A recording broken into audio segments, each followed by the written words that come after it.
Hi guys, Michael Fights with Friends. Tomorrow we will be doing the Ultimate Fighter finale. And tomorrow is also MMA Trivia Episode 4.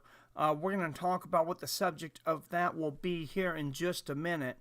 Let's break down the main event though. You got Rafael Dos Anjos, the former champion, ranked number 3 at 170.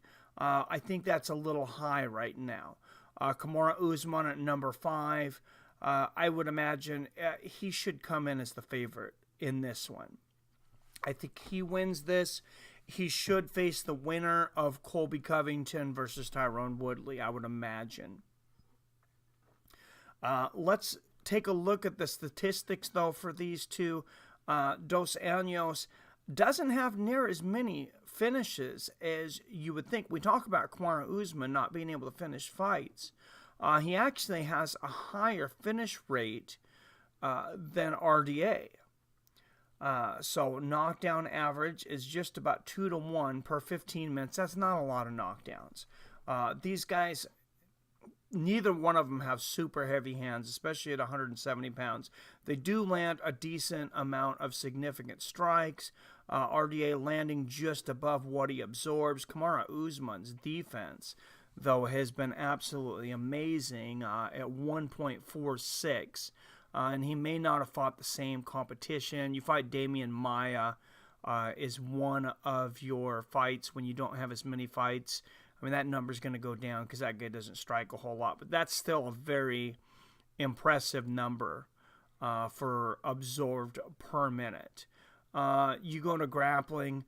Of course, takedown average, almost 2-1 for Kamaru Usman. Should RDA win it, it's probably going to be on the ground. But Kamaru Usman's takedown defense, as you can see, has literally been impeccable up to this point.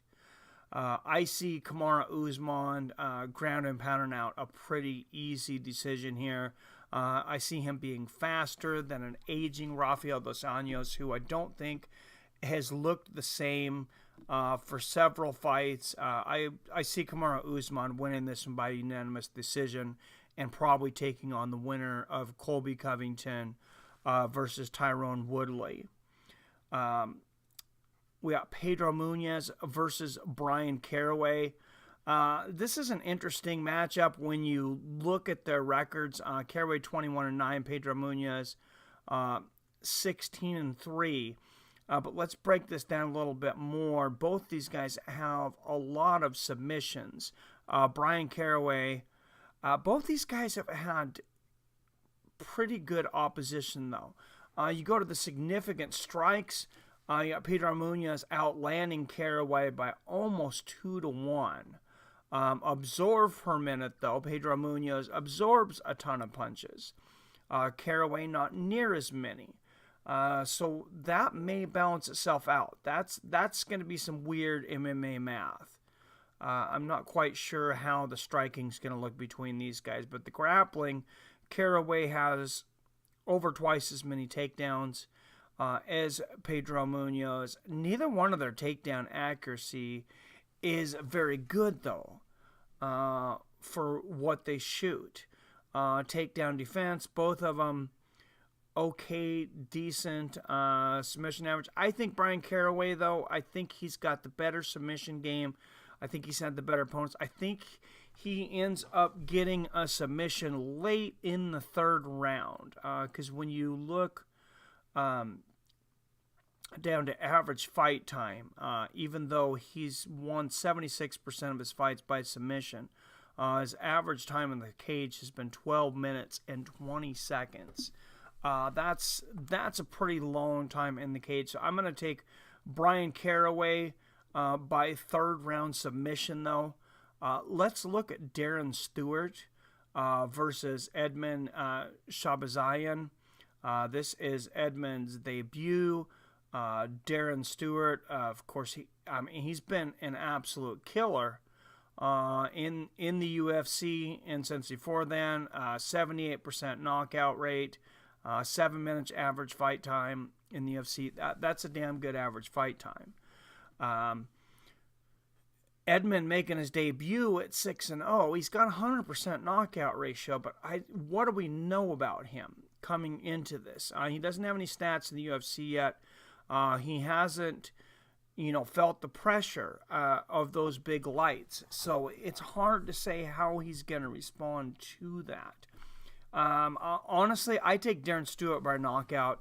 When these guys come in like this, especially with only like 6 fights in their debut against heavy hitters in the UFC, if you got 2 heavy hitters, I always take the UFC guy over somebody making their debut, unless it's somebody who's really well known, or they came from Bellator, or they're were just a big up and coming star. Rick Glenn versus Kevin Aguilar, 145 pounders. Actually decent finishing rate for both these guys. Rick Glenn at 21-5. Aguilar, the Angel of Death, at 15-1. Kevin Aguilar, we got no stats on him for some reason for significant strikes and takedowns, so that's not going to help us right now. But I picture Rick Glenn winning this one. Kevin Aguilar just doesn't have as much experience. Interesting statistic here, if this is correct. I'm kind of doubting it. Team Red versus Team Blue. You got 6-foot-tall Rick Glenn with a 70.5-inch reach advantage against 5'7" Kevin Aguilar. I don't know that I've seen a fighter that's 5'7" with a 72-inch reach. I'm not sure that is correct, UFC. This is their new stat, but maybe they need to do some USADA testing on whoever's running the site right now. Young Jong Kim versus Antonina Shevchenko. Young Kim's number 11, ranked 125-pound right now. She's 7-1. She's coming off a win out of South Korea. Weight or height, just an inch off. They're saying Kim has a 5-inch reach advantage. Like I said, I'm not sure about some of these stats right now. And Antonina Shevchenko, though, she comes in with a striking history before this. I'm going to take Shevchenko in her debut by decision. I just don't think Jin Young Kim is... I don't think she's that tough. I don't think she absorbs... I don't think she lands the strikes and absorbs the strikes the way that she needs to in this one. Her significant strikes landed 32%. That's not very great. She absorbs a lot of shots. That defense is not real good. So this takedown defense, this really hasn't been tested much. But I'm picking Antonina Shevchenko to win by unanimous decision. I think she probably wins all 3 rounds. I think she's just a better striker overall. So, for the subject, for the MMA trivia tomorrow night, I thought it would be fitting for it to be all about the Ultimate Fighter. So it could be Ultimate Fighter, fights that happened, things about coaches.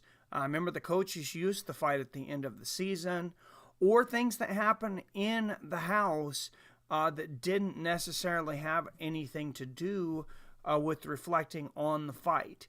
But every single question will have something to do with the Ultimate Fighter, all the way from the beginning of the Ultimate Fighter through the end. I will try to, spread the questions out, 12 questions through that time. We'll do them through the episode. We're not going to have all current Ultimate Fighter ones, so JT doesn't steamroll everyone again.